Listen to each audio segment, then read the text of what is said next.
¿Qué esperan de las negociaciones de la futura reforma de la política agraria comunitaria? Comienza Luis Ángel.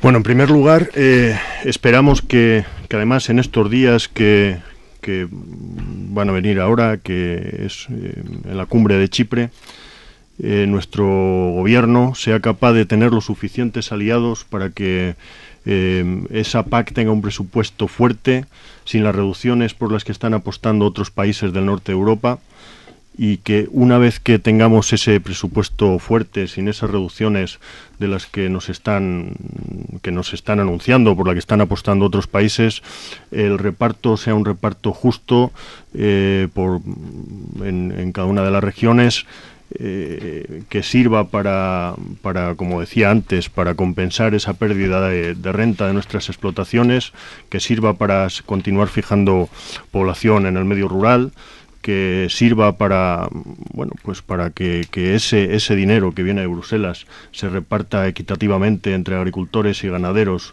y por supuesto aporte esa riqueza al medio en que vivimos. Frente a las ayudas, lo primero que queríamos decir es exigir a la Administración regional el pago inmediato de las ayudas que aún están pendientes de años anteriores y del actual, como son los planes de mejora, primeras instalaciones, ayudas agroambientales y ayudas a las ADS. Respecto a la reforma de la PAC, demandamos un presupuesto, que estamos en contra de la reducción del presupuesto de la futura PAC. Se debe mantener, como mínimo mantener, el actual presupuesto. En cuanto a las hectáreas admisibles, debemos dejar claro cuáles son aquellas hectáreas admisibles, que sean de explotaciones en activo y con una cierta carga ganadera, en el caso de la ganadería. Se debe proteger al agricultor y al ganadero que produzca. El agricultor activo. Definimos como agricultor activo que debe incluir a todos los agricultores y ganaderos que sean capaces de producir. Los pagos. Creemos que las ayudas de la PAC deben de ir ligadas a la producción. Estamos a favor de mantener los pagos acoplados. En los mercados se deben introducir mecanismos necesarios para evitar las excesivas diferencias de precios que existen entre el productor y el destino. Además, es necesario que se fomenten las ayudas a jóvenes agricultores y revitalizar los planes de mejora. Que se contemple en la nueva PAC la dehesa como un ecosistema beneficioso para el medio ambiente. Y, además, debemos de informar a la sociedad que la PAC no es una ayuda gratuita, sino una compensación de rentas por mantener negocios de nula o dudosa rentabilidad económica los agricultores y ganaderos. Aurelio. Bueno, a mí me preocupan las negociaciones de la PAC, y me preocupan mucho, ¿no?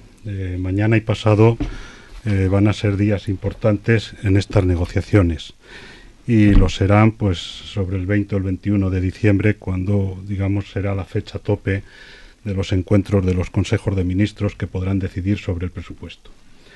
Me preocupa esta parte porque las afirmaciones que hace el presidente de la Comisión Europea, y está hablando de una rebaja del 20% de las ayudas de la PAC, que si le añadimos la pérdida que podemos tener, porque al ser fijas esas ayudas y tener una foto fija, estamos perdiendo poder adquisitivo a medida que pasa el tiempo, podríamos cifrar los recortes en un 32%. Con lo cual me preocupa, y me preocupa mucho. Lo que tenemos que hacer ahora mismo, y nosotros planteamos, es exigir al ministro que cumpla aquello que pregonaba hace poco más de un año, y decir que iban a garantizar una PAC justa, una PAC con un presupuesto suficiente, y que en ningún caso se iba a ver disminuida. Ese es el primer paso que tenemos que dar. Y luego, a partir de ahí, cuando estamos en crisis, pues tenemos que hablar de, si no hay fondos, tenemos que hablar de priorización. Y si no hay fondos en las ayudas de la PAC, no puede ser que haya 920.000 perceptores de PAC y poco más de 300.000 agricultores a título principal. Y como yo he escuchado mensajes, tanto a Saja como he escuchado los mensajes que ha defendido siempre la OCCL de defender los ATPs, yo diría que hoy tendríamos que salir de aquí con un compromiso, y yo lo tengo, de mi secretario general a nivel de Madrid, de que si todos estamos de acuerdo en la defensa del ATP, pudiéramos firmar un documento donde, enviándolo al Ministerio y a Bruselas, decidiéramos que se haga una priorización total en favor de aquellos que viven directamente de la agricultura y la ganadería, los ATPs. Tiene un segundo turno Luis Ángel.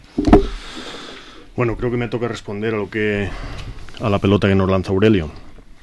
Yo desde luego no soy quien para firmar ese documento porque, bueno, Aurelio lógicamente trae el tema preparado y tiene ya esa autorización para poder hacerlo.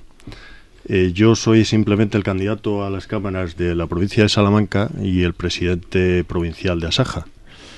No puedo en este momento firmar ese documento porque, bueno, sería una locura ir firmando por ahí cosas sin antes revisarlas ni poder estar suficientemente documentado en lo que estoy firmando, con lo cual no se puede firmar el documento. Sí que me gustaría decir también sobre la PAC que en el modelo que parece que nos proponen, el gran olvidado, por supuesto, la ganadería, y que hay un porcentaje ahí entre un 5 y un 10% para ayudas acopladas, que es en donde debería de encajarse esa ganadería y ese modelo de ganadería que por ser intensivo y no estar basado en la superficie, debería de percibir por ahí las ayudas de la PAC. José Luis. Pues bien, yo tampoco estoy dispuesto a firmar ningún documento que venga así expuesto de manera, pues no sé, de esta manera. Lo primero. Lo segundo, en cuanto a la defensa del ATP o no ATP. Yo soy ATP. Vivo exclusivamente del campo. No tengo ni dietas, ni sueldos, ni nada que se le parezca. Si yo pudiera pulsar un botón y que todas las ayudas vinieran hacia el ATP, lo pulsaría. Pero nos tenemos que dejar de demagogias y de historias, porque todos sabemos que el dinero no solo va a venir para el ATP. Además, hay muchos pequeños profesionales del campo, en su sindicato tienen muchos afiliados, que van a perder en estos próximos años la titularidad del ATP por tener explotaciones poco viables. Se van a tener que ir a trabajar a mataderos, se van a tener que ir a trabajar a la albañilería o a bares donde puedan. Y esas personas también fijan población en el medio rural y también deben de ser apoyadas. Y cierra este primer bloque, Aurelio. Hombre, yo me extraña que conozcas también a los afiliados de mi sindicato, ¿no? Y dar esa imagen de que son pobres o que tienen poco y no van a poder aguantar, pues me parece que no es lo más justo para ellos, ¿no? ni para nadie el hacer ese planteamiento. Hay algunos que llevamos ya 30 años en esta historia y no somos ni grandes propietarios ni tenemos grandes cosas, pero hemos vivido con dignidad de nuestras explotaciones y de nuestro trabajo. Y cuando nos ha tocado ser obreros agrícolas, lo hemos sido. Y cuando nos ha tocado ser autónomos, lo hemos sido. Nosotros tenemos muy claro que si hay recortes, tiene que haber priorización. Y en España hay 920.000 perceptores de ayudas PAC. En Francia hay 350.000 perceptores de ayudas PAC. La ayuda media de la PAC en una explotación francesa es de 21.000 euros, en España es de 6.000. Y sin embargo, los productos que produce un ganadero de leche, un ganadero de carne o un ganadero de cereales tienen que competir con los productos que produce ese ganadero francés, que tiene 3 veces más de ayudas. Por lo tanto, nosotros decimos que hay que hacer una reestructuración, hay que ordenar algo más toda esta situación y hay que llevar a quienes verdaderamente viven de la agricultura y la ganadería.